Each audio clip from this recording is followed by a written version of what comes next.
दोस्तों, आज की जो कहानी है वो बहुत ही ज्ञानवर्धक है, इसलिए अंत तक बने रहें। चलिए शुरू करते हैं कहानी को। एक बहुत धनी व्यक्ति एक गांव में रहता था, जैसे कि ज्यादातर पैसे वालों को होता है। इस धनवान सेठ को भी अपने पैसे का घमंड था। वह जिस गांव में रहता था वहां पर ज्यादातर लोग किसान थे। इन सभी किसानों के पास जितनी जमीन थी उससे कई गुना ज्यादा जमीन इस सेठ के पास थी। कई गरीब किसान तो इसके लिए उसके खेतों में काम करते थे। उसी गांव में मोहन नाम का एक बड़ा ही मेहनती और सच्चा किसान रहा करता था। मोहन का परिवार थोड़ा बड़ा था। उसके परिवार में उसके बूढ़े माँ बाप, पत्नी और 3 बच्चे थे जो अभी काफी छोटे थे। मोहन के पास ज्यादा जमीन नहीं थी, लेकिन जितनी भी थी उसमें वह बड़ी मेहनत करता और अपने परिवार का पेट पालने लायक अनाज उगा लेता था। बाकी के किसान यह देखकर हैरान रह जाते कि कोई कैसे इतनी सी जमीन में इतना ज्यादा फसल उगा सकता है।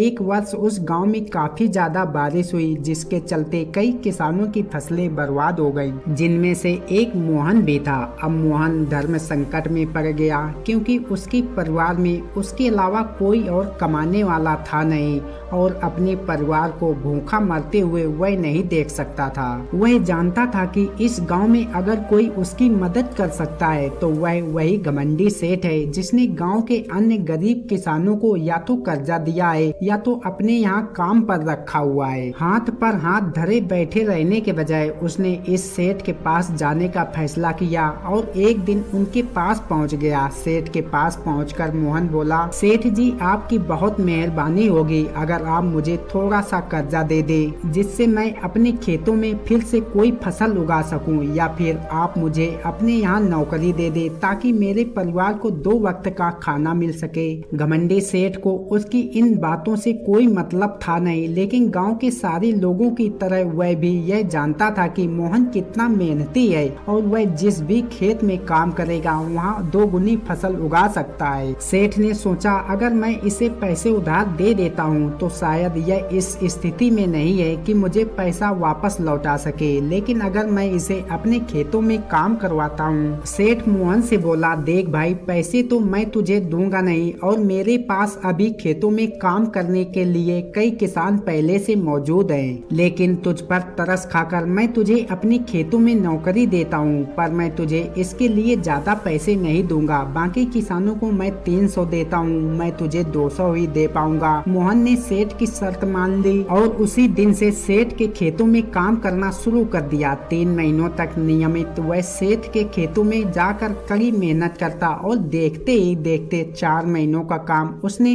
अपनी मेहनत के दम पर 2 महीनों में ही खत्म कर दिया। सेठ उसके काम से काफी खुश था, लेकिन वह कभी उसको यह जताता नहीं था। जब सेठ ने देखा कि उसका खेतों का काम अब खत्म हो चुका है, अगर वह मोहन को काम से निकाल देता है तो उसको 2 महीनों के पैसे बच जाएंगे, तब सेठ ने मोहन को काम से निकालने का फैसला किया। एक बार सेठ को यह विचार भी नहीं आया कि इतनी मेहनती आदमी शायद उसे दोबारा न मिले, लेकिन फिर उसने सोचा कि अब अगले साल काम आएगा, तब उसे फिर से नौकरी पर रख लेगा। आखिर इस गांव में उसके अलावा है ही कौन जिसके आगे यह लोग अपना हाथ फैलाएंगे। एक दिन सेठ ने मोहन को अपने पास बुलाकर उसके उस दिन का पैसा दिया और साथ में यह भी कहा कि कल से तुमको काम पर आने की जरूरत नहीं है। अब मेरे पास तुम्हारे लिए कोई काम नहीं बचा है और अगर मेरे पास काम आएगा तो मैं तुम्हें बुला लूंगा। यह सुनकर मोहन का दिल बैठ गया। पिछले 2 महीनों से कम ही सही, लेकिन उसके बच्चों और परिवार के पेट में अन्न का दाना जा तो रहा था। अब वह क्या करेगा, यही सोचकर उसकी आंखों से आंसू निकल आए। मोहन ने सेठ के पैर पकड़ लिए और गिड़गिड़ाने लगा, सेठ जी, मुझे इस काम की बहुत जरूरत है, मुझे मत निकालिए। अपने मतलब से मतलब रखने वाला सेठ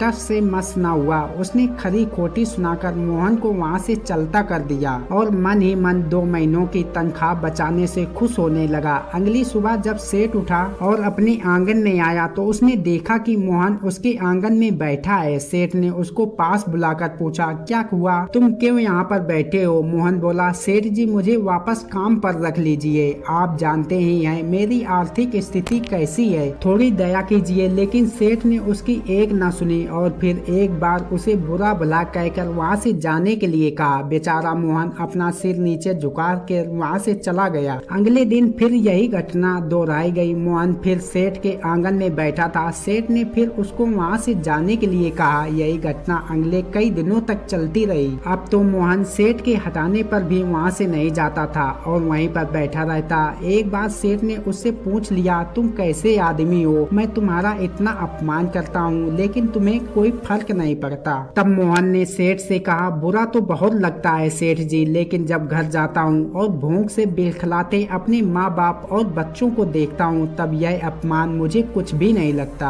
इतना सब कुछ होने के बाद भी सेठ का दिल जैसे पत्थर का बना हुआ था। उसने मोहन को अभी तक काम पर नहीं रखा और सेठ को बिल्कुल भी मोहन की इस परिस्थिति पर तरस नहीं आया। सेठ ने कहा, मैं तुमको काम पर नहीं रख पाऊंगा, कहीं और जाकर काम ढूंढ लो। फिर मोहन उदास मन से बाहर आ जाता है। एक दिन सेठ ने सोचा कि कुछ दिनों के लिए किसी और गांव चला जाता हूं ताकि मोहन से पीछा छुड़ा सकूं। अगले दिन मोहन के आने से पहले ही सेठ अपने परिवार को लेकर अपने किसी संबंधी के यहाँ चला गया और वहां पर 15 दिनों तक रहने के बाद फिर अपने गांव अपने घर वापस लौटा। घर लौटते ही सेठ ने आसपास हर जगह नजर दौड़ाई तो पाया कि वहां पर अब मोहन नहीं था। सेठ ने सोचा, मेरी तरकीब काम कर गई, लगता है मोहन से अब पीछा छूट गया। हालांकि अब सेठ के द्वार पर मोहन नहीं बैठा था, लेकिन मोहन के विचार अभी भी सेठ के मन में घर कर बैठा था। सेठ सोच रहा था, मोहन इतनी जल्दी हार मानने वाला आदमी तो नहीं दिखता है। उसके साथ क्या हुआ होगा? क्या उसे कहीं कोई और काम मिल गया होगा या फिर और कुछ? इन विचारों ने सेठ को बेचैन कर दिया और आखिरकार सेठ को मोहन की खबर लेने के लिए गांव में जाना पड़ा। सेठ को मोहन का पता नहीं मालूम था, इसलिए अन्य किसानों से पूछने पर पता चला कि मोहन घायल हो चुका है और अपने घर पर आराम कर रहा है। सेठ ने जब उसके घायल होने का कारण लोगों से पूछा तो सेठ को पता चला कि जब सेठ अपना घर छोड़कर किसी और गांव में गए थे तब बंद घर देखकर कुछ चोर उसके यहाँ चोरी करने आए थे, जिनको रोकने की कोशिश करते हुए हाथापाई में मोहन चोटिल हो गया था। यह सब जानने के बाद सेठ का पत्थर दिल भी अब मोम की तरह पिघल गया। सेठ को अपने किए पर पछतावा होने लगा। सेठ ने अपने आप को याद दिलाया कि कैसे उसने एक शरीफ और सच्चे आदमी को ज्यादा काम करवा कर भी उसको पूरा पैसा नहीं दिया और जिसको गले से लगाना चाहिए था उसे ठोकर मार कर भगाता रहा। सेठ मोहन का घर का पता पूछकर उसके घर पहुंचा तो देखा कि मोहन के घर की हालत बहुत खराब है। उसका परिवार भूख से बेहाल है और वह खुद अपने हाथ पैर में चोट लगने के कारण वह एक खाट पर पड़ा हुआ है। यह दृश्य देखकर सेठ के आंखों से आंसू बह निकले। सेठ ने मोहन के पास जाकर उससे सच्चे दिल से माफी मांगी और उसको उसकी मेहनत के पैसे दिए, उसका इलाज करवाया और उसको हमेशा के लिए अपने यहाँ काम पर रख लिया।